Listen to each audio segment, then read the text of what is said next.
Hi everyone, it's Kathy and you're back here with me on my YouTube channel, Kathy's Random Acts of Stamping. As many of you know, I am a Stampin' Up! Independent demonstrator and I'm located here in Gastonia, North Carolina, but if you're not currently working with a demonstrator, I can take care of your stamping needs no matter where you're at within the United States of America. So, with all that being said, I want to go over, I had some people that recently purchased this die cut machine. It is called the Stampin' Cut and Emboss machine. So with that being said, I wanted to bring this machine out and I'm going to zoom out a little bit, just a little, wrong way, there we go, about like that. I want you to be able to see fully what we are doing here. Now I have, when you get this machine, the first thing you're going to notice is it's very compact. It doesn't take up a lot of space. It isn't like the Big Shot that's long and doesn't fold. This one gives you the same footprint as the Big Shot without it taking up so much space. So I can actually fold this up and sit it on my desk, and it's really a nice machine. I have told so many people that even if I did not sell Stampin' Up!, I would use this as my, there's so many of the products I would say that about, but I would use this as my everyday die cut and embossing machine because I love it. I'm going to turn it this way and I'll show you. It opens up and you have a nice wide footprint here. And the turn on this, let's see if I can move it up just a little bit. I have my computer sitting here, so I don't want to go too far over. But here's my crank right here. And that works, oh, I had that up on top of my computer. That wasn't good. But this works so well. It cranks very, very easy.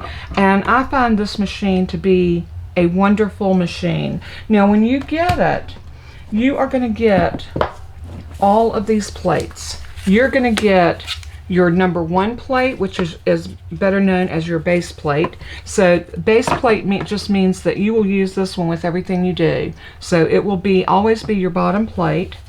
You will get a die cut adapter plate, which is number 2. You will always use that anytime you're die cutting. You will get 2 number 3 plates, and these are brand new. Let me show you my old ones. I'm getting ready to change them, but I want you to look.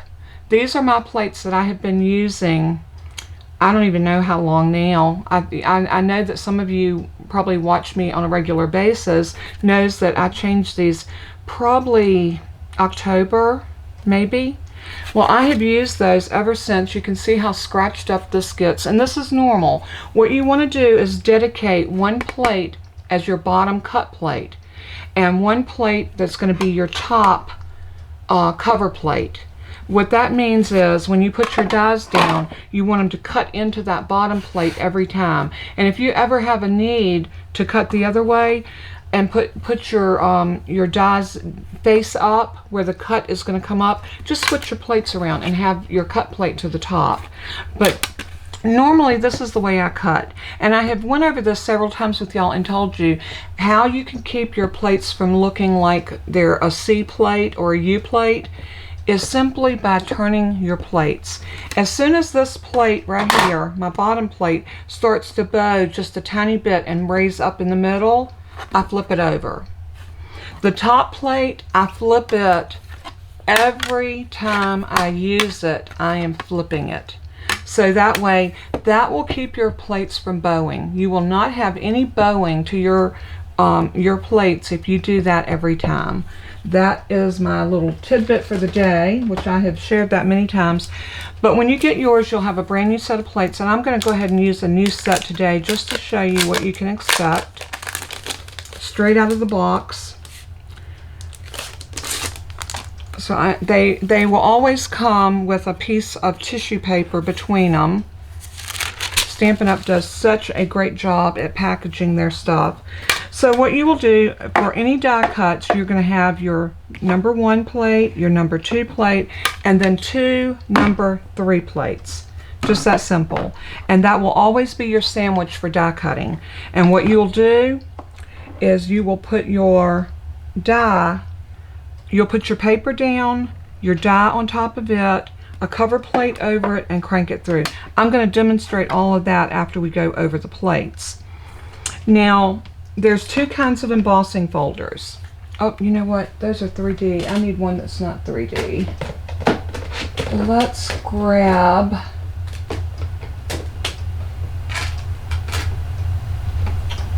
It's so hard to find one that's not... Okay, here's one.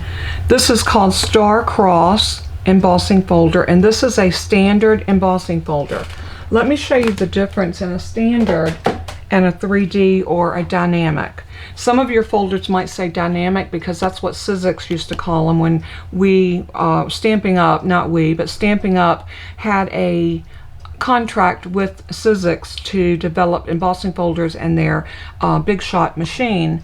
And then Stampin' Up finally ventured out and they do their own machine now, so therefore they do their own embossing folders, and they didn't call them dynamic, they called them 3D. Same thing. You'll notice that a regular one is very thin, a 3D is very thick. And let me show you the difference. What you're going to need when you do a standard embossing folder is you're going to need your number 1 plate, which is your base plate, and just your cut plates, two number 3 plates. These always work hand in hand together. So to do this one, let me grab some scrap paper. Let's see what I got down here in my scrap bin.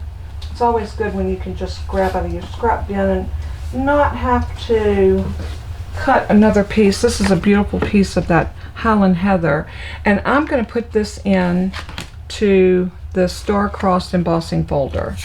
Now this one is just a regular embossing folder, no fancy footwork, and all you're going to use is that number 1 plate, a number 3 plate. These are going to stick together, and I'm going to feed it in this way. It doesn't matter, but your number 3 plate, your embossing folder, and you always want them to go in on the folded side, if at all possible. It's not always possible, but whenever it is, you want to do that. And then your number 3 plate over top of that. And all you're going to do is crank that through.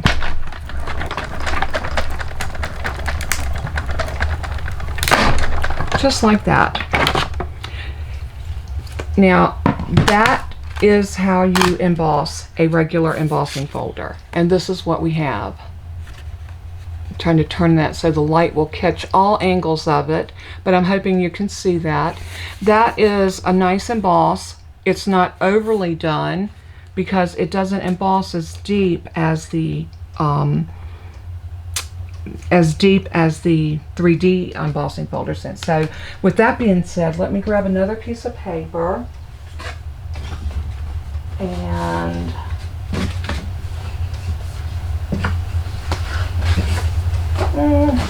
trying to find a piece that's the right size so that I can just run it through and not have to cut it. This might work. It'll be a little bit too big, but that's that beautiful polished pink.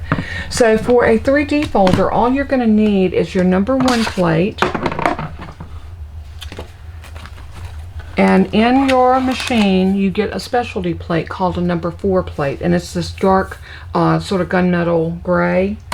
And all you're going to do is put your paper into your embossing folder. Just like this. Get it lined up. You're going to lay that on top of that number 1 plate, and then you're going to lay your number 4 specialty plate over top, just like that. And that's your sandwich for doing the 3D embossing folders. Crank that through. You're going to hear a little bit of a pop, not bad. And then when you take this out, I'm going to show you what a difference and how much more embossed this is than the other piece. Isn't that pretty? So pretty. But look at the difference. They're both beautiful, but you do see the difference in how deep the embossing is. And you can look at the deboss side as well and see the difference. Love that. I love the fact, and I noticed that it seems that more and more of the folders are going to the 3D, which is probably because people like them better because they make a better impression. Alright, I'm going to put my number 1 plate back in, and I'm going to grab that adapter plate that is my, I'm going to lay that over there. This is our adapter plate for our die cuts. So like I told you, we will always use that plate whenever we're doing die cuts. Then you're going to have a number 3 plate. And I'm going to dedicate this one and call it my cut plate from this point on. This will be my cut plate. And I am going to grab, I thought I would grab these dies right here because these are something that we could die cut, and we don't have to have a stamp set for these. This is a new set called Horizon Dies, and it goes with the bundle called On the Horizon. And y'all will see me using this pretty soon. But it's this and then these dies. They are beautiful. You have some mountain ranges, and you have some grass and fences and some little rows of houses and trees. So I'm going to show you how easy it is to die cut. So I'm going to grab, let's see if we have a brown. This looks like a cinnamon cider, but it's a little bit too big. Here's a piece. This is a piece of the early espresso. I think this will be great for this fence. So let's do our fence. Let's lay a fence right there. Now, you know, normally when I die cut, I will use the little sticky flags, the post-it flags, to actually hold my pieces down. But I'm not going to do that today because I'm just going to cut these little fence pieces. And I don't need to do that because nothing's really going to move. Now I'm going to take my top plate and lay it over on top of it, just like that. And look how easy that flows in. I mean, it is hardly any pressure whatsoever. It just feeds in. You don't have to push it or anything. I love this machine for that reason. Now I'm going to take this off. Now one of my pieces is still in here and one came out. Not a big deal. We are going to pull those off. Now this is my dedicated top cover plate. So I cut with it on this side. I'm going to make sure I flip it for the next time. And how I know that, I'll pay attention to which way my 3 is. A while ago it was like this. The 3 was upside down that way. Now it's right side up this way. So that's how I do that. But now let me move this.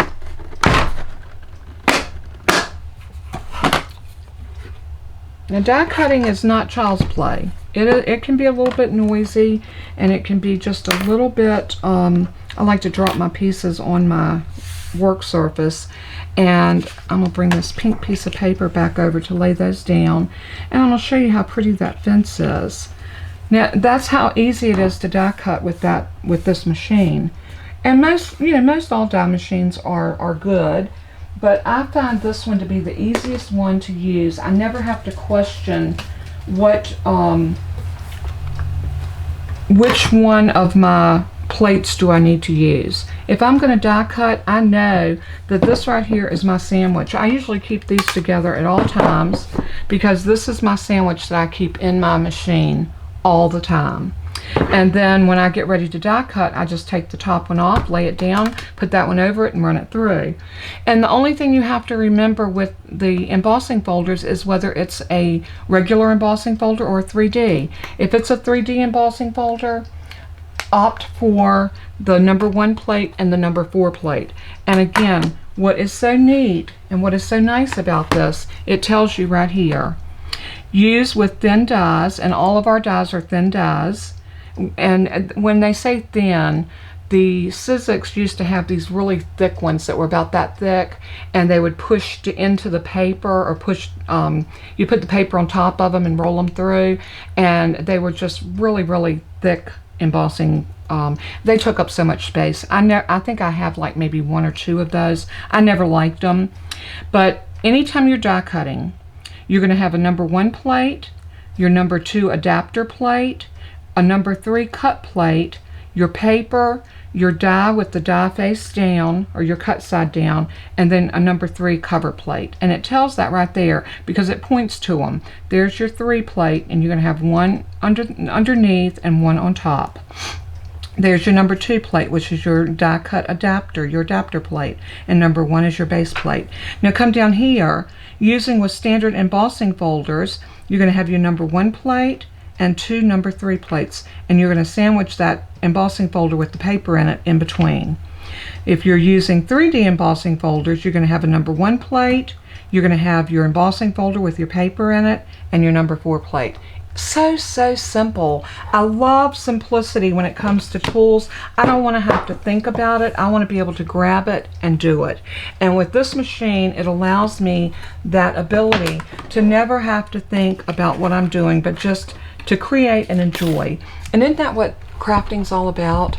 So if you have this machine and you're having difficulty with it, please reach out to me. I want to help you with your die cutting. I want to help you with whatever your needs are. Another thing that I want to cover with you before we go, if you are die cutting anything that has a square edge on it, and I'm going to show you what I mean. Let's see if I can grab a set of dies that I'm talking about. Let's see if I can find my my rectangular stitch dies will be perfect example. Let's say, for example, I wanted to cut, and I'm going to do a small one. Let's say that out of here I wanted to cut a little piece off of there. What you need to do after you open your machine, and this will go true especially for a thick, a larger piece. You know, if you have a larger square, you never want it to go through straight on like this. When your roller hits that straight bar, it's going to be hard. It's going to cause your roller to work harder. It's going to put stress on your machine, and definitely put stress on your plates. So what I would suggest to do is turn your die so it's coming in on the corner. That simple will make all the difference in the world. And let me show you what I'm talking about. I'm going to go ahead and feed this through, and you're not going to get that loud pop. You're not going to get all of the noise that you normally would get from a die cut machine, because you took the stress off by feeding that through at an angle. So when you take that out, look how cute that is. Isn't that pretty? So that gave us a little piece cut off of there. Now I'm going to use my old plates. What did I do with my old plates? Right here. And I'm going to push one through straight, and I'm going to show you the difference. I didn't want to do that with my brand new plates because I didn't want to take a chance of warping them. So I'm going to use the same piece of paper. Let's try it with the same die. I don't know if the little one will do it as bad, but we'll try it and see. Okay, here we go.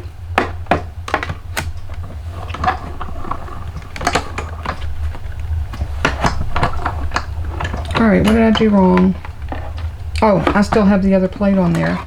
We don't want to do that. I was trying to cut with two plates. Alright, here we go. See, that made a pop. Now that's a smaller one, so it didn't put the same amount of pressure onto my plate, but it was still a little bit more pressure. So can you imagine if we're cutting something even bigger? So let's try one of the bigger ones. Let's take one that's about this size, and I'm going to put this down right here, and we're going to push it through like this. I just want to show you the difference of taking it in at an angle and taking it in straight on. It makes the world of difference. So I'll put this down over top, and here we go. See how much harder that is to get through, and hear that pop? That is stress on your plates and your blades. And this will cause your plates to also buckle. So it will curl your plates because you're putting all that pressure onto that straight edge. Whereas if you turn it just a tiny little bit, and I'm going to show you the difference. Since we've got some, I'm going to flip that over because already that one had started to raise up. I'm going to take this piece and I'm going to put this on here, and I'm going to turn it just ever so slightly.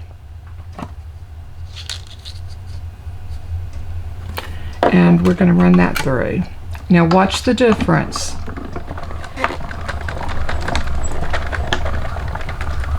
You see what I'm talking about? No pop, no hard turn, because I wasn't taking it in on a straight edge. So these are things that works for any die cut machine that makes it easier to cut. So keep that in mind when you're die cutting. And now we've got I've got some cute little pieces here that I might even use on a card. Hey, you know, there's always room for creativity, right? So I'm going to take my old plates, and even with that, they didn't bow too bad. These plates would still be usable, and I saved my old plates, and I'll tell you why. If you ever have a plate to break and the plates are on back order, you can't die cut. I usually try to make sure I have an extra set. Like I usually keep, here's a brand new set. I keep an extra set for that reason.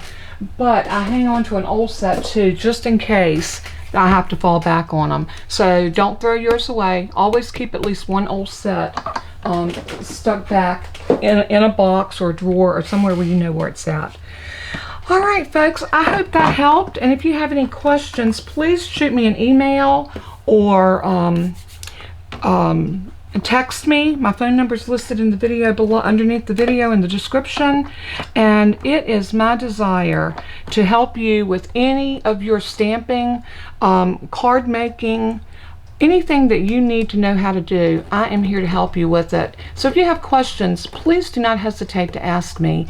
And as I always say in closing, let everything that you do and say bring glory to our Father in heaven. He is worthy. So until we craft again, may God bless and keep you. I love you so much. And until next time, bye-bye.